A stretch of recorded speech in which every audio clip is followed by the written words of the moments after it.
नमस्कार दोस्तों, JK success point के यूट्यूब चैनल में आपका स्वागत है। तो friends, ICR IARA technician T1 exam के लिए हम सोशल साइंस का एक और मॉक टेस्ट है वो आपके लिए लेकर आए। ये हमारा अंतिम मॉक टेस्ट रहेगा। तो उसके बाद है वो आपको अपनी खुद की तैयारी है वो खुद करनी है, रिवीजन है वो अपना कीजिए ज़्यादा से ज़्यादा, क्योंकि बहुत कम समय है वो अब एग्जाम के लिए बचा हुआ है। तो एक दिन है वो आप अपना खुद से रिवाइज कीजिए। एक ये अंतिम मॉक टेस्ट है, इसको हम डिस्कस करेंगे। इसमें बिल्कुल 25 क्वेश्चंस आपको मिलेंगे सोशल साइंस के, बिल्कुल इसके सिलेबस के अकॉर्डिंग। तो इसलिए आप एक बार एग्जाम से पहले इस मॉक टेस्ट को तो जरूर से एक बार देख कर जाएं। तो इसमें जितने भी इंपॉर्टेंट क्वेश्चंस हैं वो सभी आपके एग्जाम में आने लायक प्रश्न है, सिलेबस के अकॉर्डिंग ही इसको हमने तैयार किया है। तो आज की इस क्लास को हम शुरू करते हैं।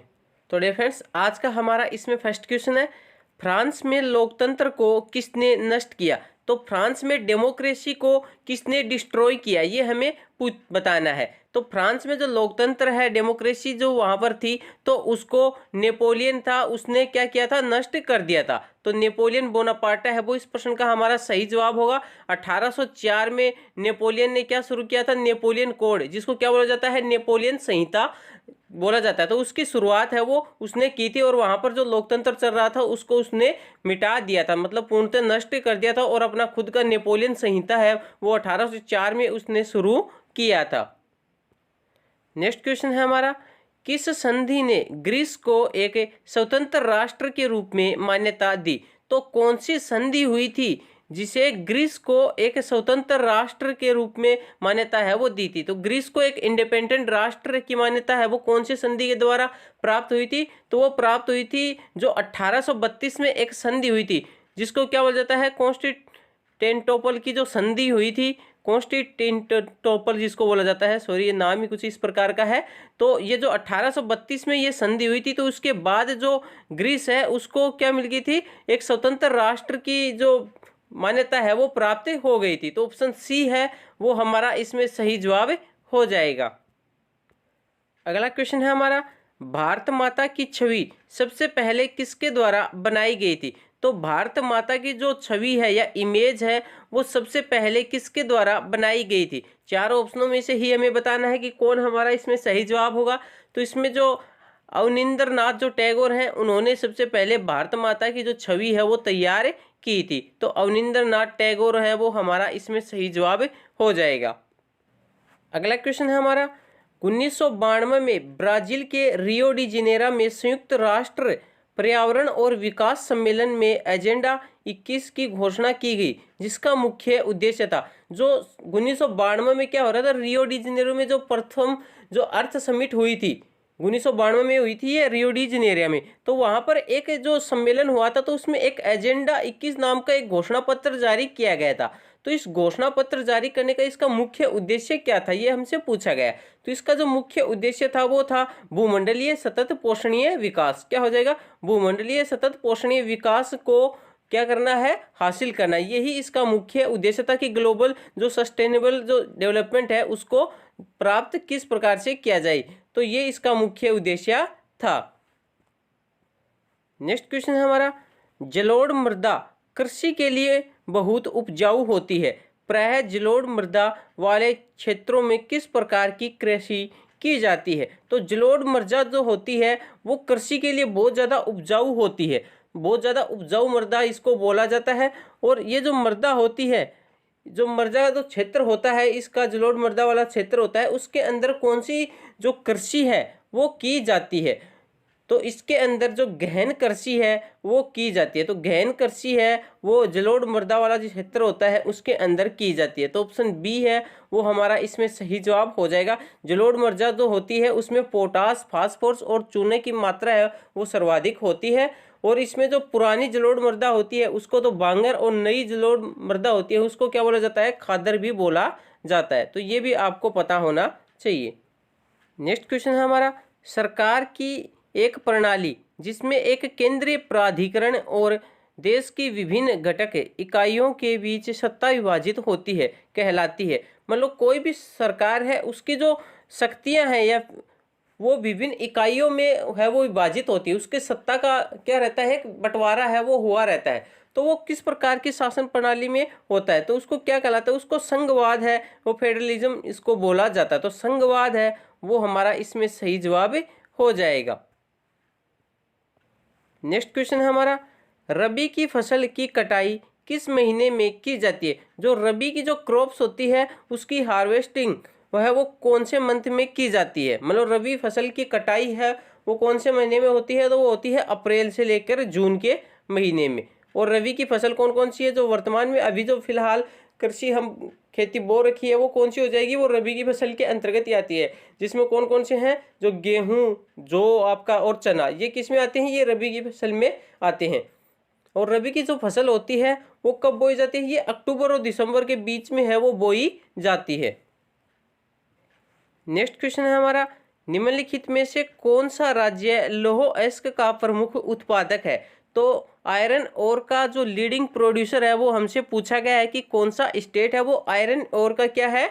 लीडिंग प्रोड्यूसर है, मतलब सबसे ज्यादा उत्पादन है वो करता है। तो वो किस में होता है? वो कर्नाटक जो स्टेट है उसमें सर्वाधिक लौह अयस्क का उत्पादन है वो होता है। कर्नाटक में लगभग 24% ही लौह अयस्क का उसका उत्पादन होता है। वहीं ओडिशा की बात करें तो उसमें 22% होता है और छत्तीसगढ़ में लगभग 20% जो लौह अयस्क का उत्पादन है वो किया जाता है। तो कर्नाटक है वो इसमें हमारा सही जवाब हो जाएगा। अगला क्वेश्चन है हमारा, किस प्रकार के वनों को सर्वाधिक मूल्यवान माना जाता है? तो किस प्रकार के जो वन होते हैं वो मोस्ट वैल्यूएबल उनको बोला जाता है। तो सर्वाधिक मूल्यवान जो वन है वो कौन से प्रकार के होते हैं? वो आरक्षित प्रकार के जो वन होते हैं वो सर्वाधिक मूल्यवान वनों की श्रेणी में आते हैं।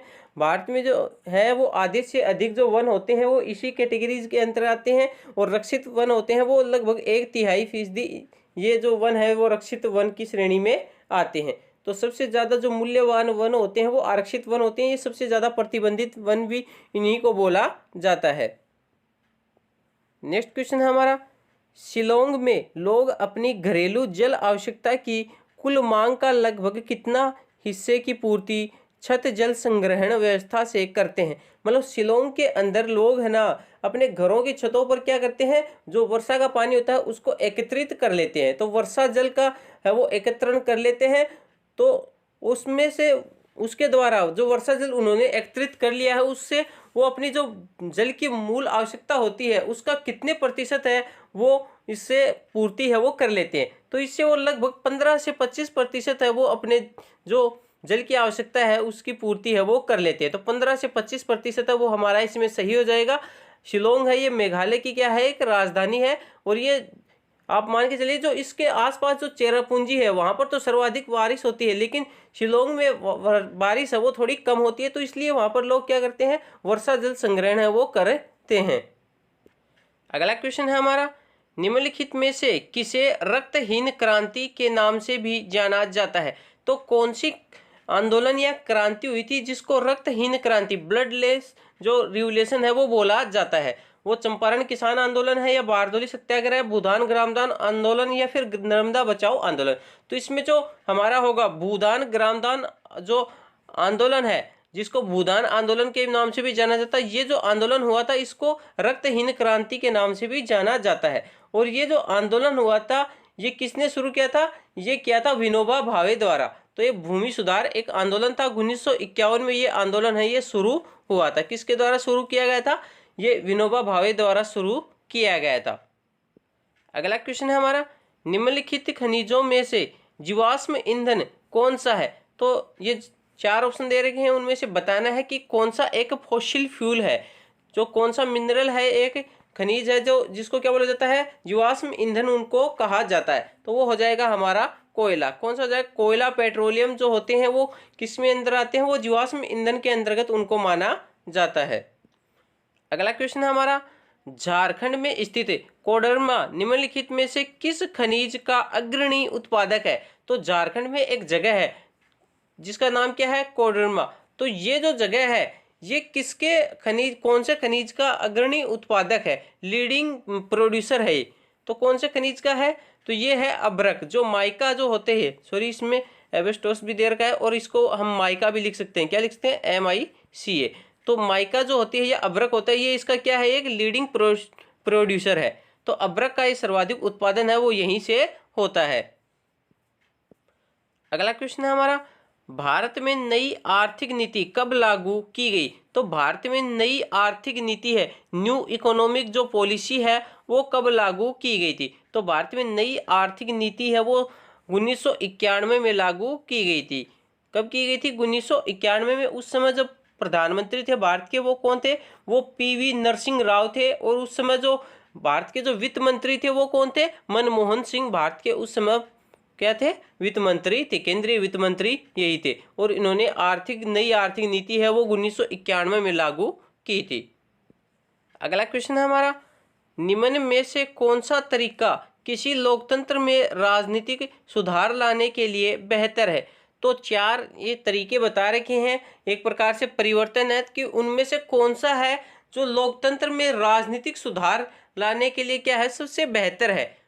तो मतलब पॉलिटिकल रिफॉर्म्स करने के लिए एक डेमोक्रेसी के अंदर अगर पॉलिटिकल रिफॉर्म हमें करना है, राजनीतिक सुधार करना है, तो उसके लिए कौन सा इसमें बेहतर होगा? तो इसमें जो लोगों का सशक्तिकरण ये है, ये इसमें सबसे बेहतर उपाय है वो होगा। तो लोगों का सशक्तिकरण, एम्पावरिंग पीपल है वो हमारा इसमें सही जवाब हो जाएगा। अगला क्वेश्चन है हमारा, निम्नलिखित में से कौन एक राष्ट्रीय राजनीतिक पार्टी नहीं है?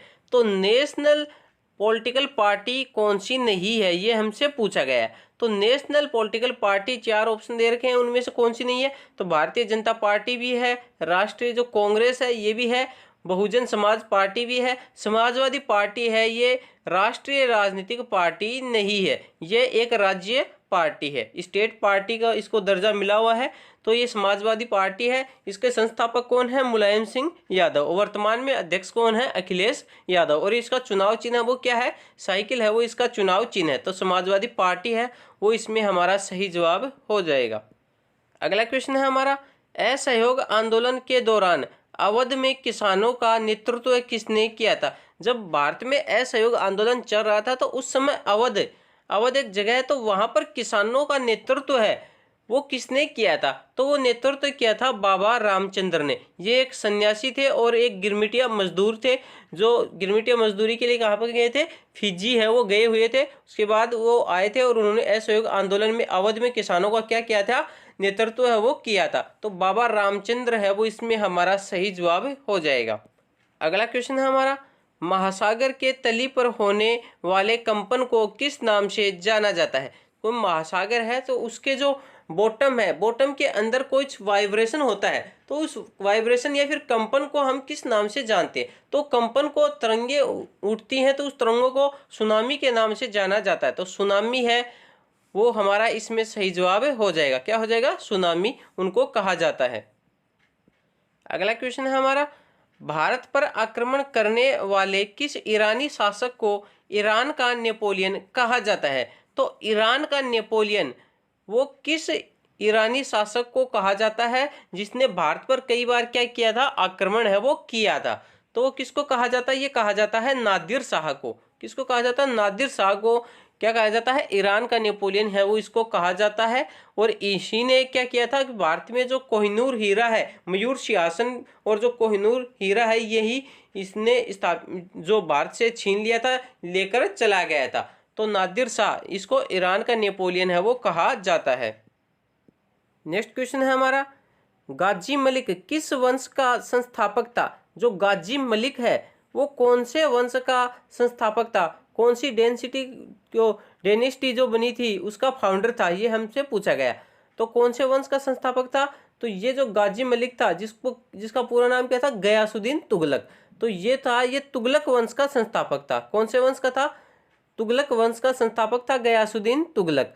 तो इसने जो 8 सितंबर 1320 को इसने दिल्ली सल्तनत पर क्या किया था? ये बैठ चुका था। कौन बैठा था? गयासुद्दीन तुगलक। और इसने जो तुगलक वंश है उसकी शुरुआत की थी। और ये 1320 से लेकर 1325 तक क्या रहा था?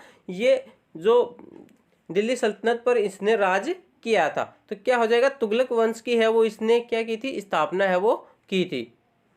अगला क्वेश्चन है हमारा, राज्य पुनर्गठन आयोग की रिपोर्ट को कब लागू किया गया? तो राज्य पुनर्गठन जो आयोग बना था उसकी रिपोर्ट को कब लागू किया गया था? तो इसकी रिपोर्ट को लागू किया गया था 1 नवंबर 1956 को। कब किया गया था? 1 नवंबर 1956 को जो राज्य पुनर्गठन आयोग बना था उसकी रिपोर्ट को लागू है वो किया गया था। तो ऑप्शन ए है वो करेक्ट आंसर होगा। अगला क्वेश्चन है हमारा, वर्तमान में 17वीं लोकसभा में निर्वाचित महिला प्रतिनिधियों की संख्या कितनी है? तो वर्तमान में जो 17वीं लोकसभा चल रही है उसमें कितनी महिला प्रतिनिधि हैं वो निर्वाचित हुई हैं, चुनाव जीती हैं? तो उसके अंदर सर्वाधिक, अब तक की जो सर्वाधिक है वो लगभग 14% महिलाओं ने चुनाव हो वो जीता था। तो लगभग 78 महिलाओं ने क्या किया था, निर्वाचित हुई हैं। तो 78 है वो इसमें हमारा सही जवाब हो जाएगा। अगला क्वेश्चन है हमारा, किस मुगल शासक को आलमगीर कहा जाता है? तो कौन सा मुगल शासक है, मुगल रूलर है जिसको आलमगीर के नाम से जाना जाता है? तो आलमगीर इसका अर्थ होता है वो होता है विश्व विजेता।